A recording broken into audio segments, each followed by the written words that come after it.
بسم اللہ الرحمن الرحیم۔ کتاب ملفوظات حکیم الامت جلد 1 ملفوظ نمبر 237۔ حضرت حاجی صاحب رحمۃ اللہ علیہ کے یہاں ظاہری محاسبہ نہ تھا۔ ایک مولوی صاحب کے سوال کے جواب میں فرمایا کہ حضرت حاجی صاحب رحمۃ اللہ علیہ کے یہاں ظاہری محاسبہ نہ تھا، مگر برکت اتنی زبردست تھی کہ محاسبہ میں وہ کام نہیں بن سکتا جو حضرت کے یہاں بلا محاسبہ ہی بن جاتا تھا۔ یہ محض حضرت کی برکت تھی۔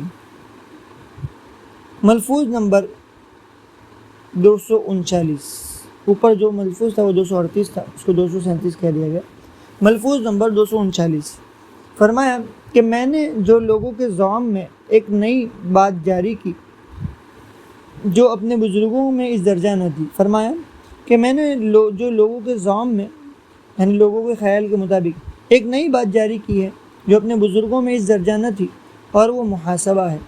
اس کی وجہ یہ ہے کہ اس وقت بغیر اس کے کام چلنا دشوار تھا۔ اس کی نظیر یہ ہے کہ حد خمر حضرت عمر فاروق رضی اللہ عنہ نے مقرر اور قائم کی، جو نہ حضور اکرم صلی اللہ علیہ وسلم کے عہد میں تھی، نہ حضرت صدیق رضی اللہ عنہ کے عہد میں۔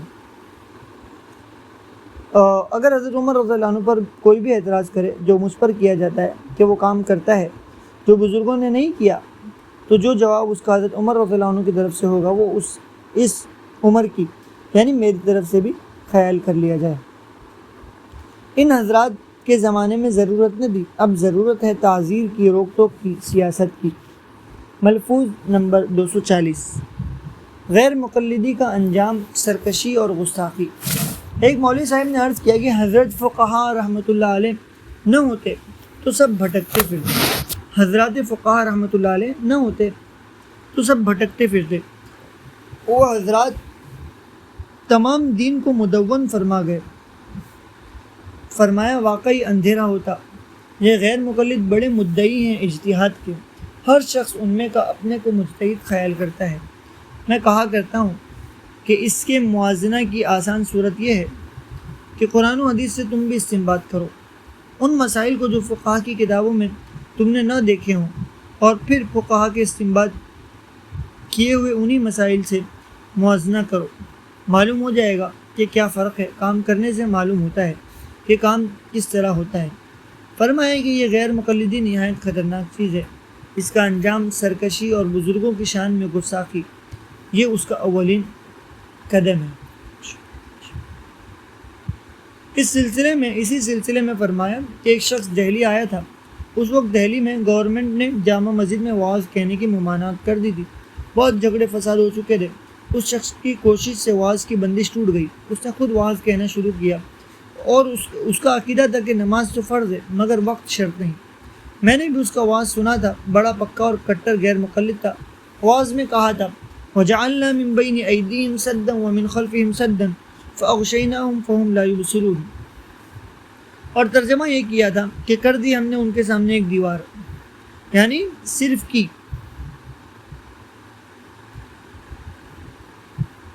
یعنی صرف کی، اور پیچھے ایک دیوار یعنی نحو کی، اور چھا لیا ہم نے ان کو یعنی منطق سے، پس ہو گئے وہ اندھے، یعنی ان علوم میں پڑھ کر حقیقت سے بے خبر ہو گئے۔ اور ترجمہ یہ کیا تھا، ایک مرتبہ پھر اس ترجمے کو پڑھتے ہیں جو اس نے غیر مقلد نے کیا، اور ترجمہ یہ کیا تھا کہ کر دی ہم نے ان کے سامنے ایک دیوار یعنی صرف کی، اور پیچھے ایک دیوار یعنی نحو کی، اور چھا لیا ہم نے ان کو یعنی منطق سے، پس ہو گئے وہ اندھے، یعنی ان علوم میں پڑھ کر حقیقت سے بے خبر ہو گئے۔ غرض یہ کہ صرف و نحو و منطق کو بدعت کہتا تھا، مگر ایک جماعت اس کے ساتھ اور اس کے ہم عقیدہ ہو گئی تھی۔ مطلب کتنا دور اصل معنی سے اس نے آیت کی تشریح کی۔ خیر آگے حضرت کہتے ہیں مگر ایک جماعت اس کے ساتھ اور اس کے ہم عقیدہ ہو گئی تھی۔ یہ حالت ہے عوام کی، ان پر بھروسہ کر کے کسی کام کو کرنا سخت نادانی اور غفلت کی بات ہے۔ ان کے نہ عقائد کا اعتبار، نہ ان کی محبت کا اعتبار، نہ مخالفت کا اعتبار، جو جی میں آیا کر لیا، جس کے چاہے معتقد ہو گئے۔ دہلی جیسی جگہ کہ وہ اہل علم کا گھر ہے، بڑے بڑے علماء بزرگان دین کا مرکز رہا ہے، مگر جہالت کا پھر بھی بازار گرم اور کھلا ہوا ہے۔ کیا اعتبار کیا جائے کسی کا؟ وقت پر حقیقت کھلتی ہے، جب کوئی کام آ کر پڑتا ہے کیا ایسا کوئی راہزن دین کا ڈاکو گمراہ کرنے کھڑا ہو جاتا ہے؟ ہزاروں برساتی مینڈک کی طرح نکل کر ساتھ بولتے ہیں۔ ملفوظ نمبر 241، مجذوب اور مجنوں میں امتیاز۔ ایک مولوی صاحب نے عرض کیا کہ حضرت مجذوب اور مجنوں میں آج کل امتیاز مشکل ہو گیا۔ فرمایا بالکل صحیح۔ بالکل صحیح، کوئی مجذوب ہوتا ہے، کوئی مجنوں ہوتا ہے، اہل ادراک کو پہچان ہوتی ہے۔ اس پر ایک واقعہ یاد آیا کہ بزرگوں سے سنا ہے کہ دیوبند میں حضرت مولانا محمد یعقوب صاحب رحمۃ اللہ علیہ مجذوبین کی جماعت کے سردار تھے، جس کی تائید بھی اس ایک واقعے سے ہوتی ہے کہ ایک ولایتی مجذوب دیوبند میں وارد ہوئے اور چھتہ کی مسجد میں ٹھہرے، مگر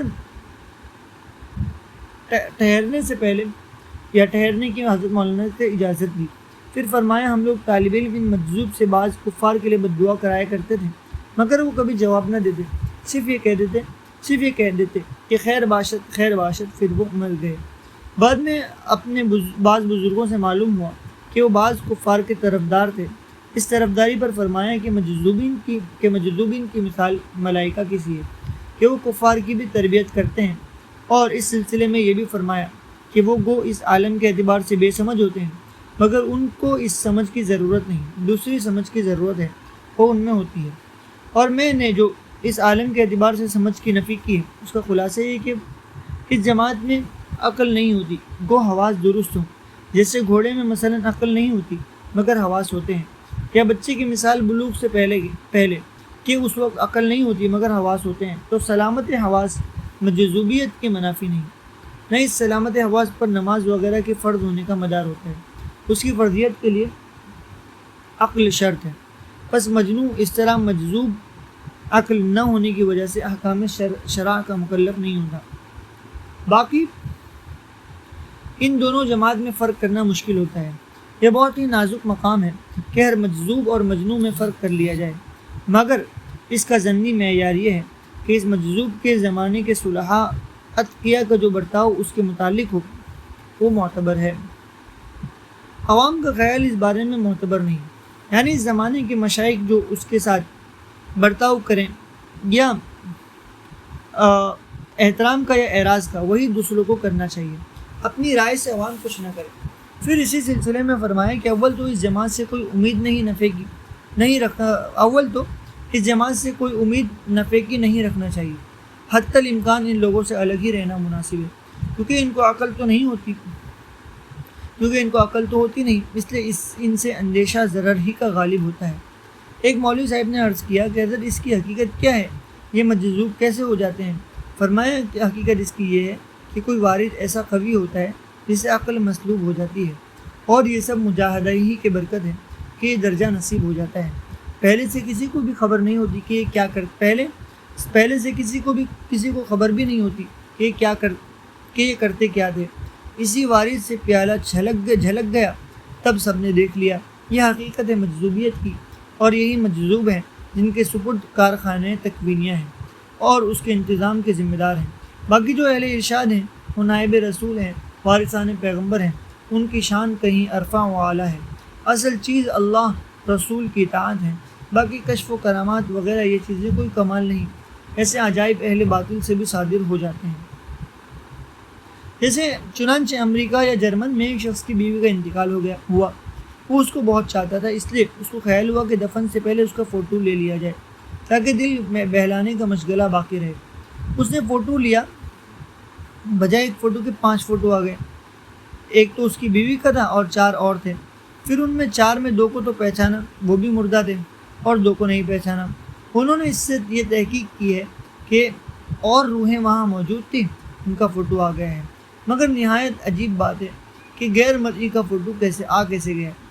دیکھیے یہ چیزیں اہل باطل بھی کر لیتے ہیں، اس لیے اہل حق نے کہا ہے کہ اطاعت اللہ و رسول کی ہی اصل چیز ہے۔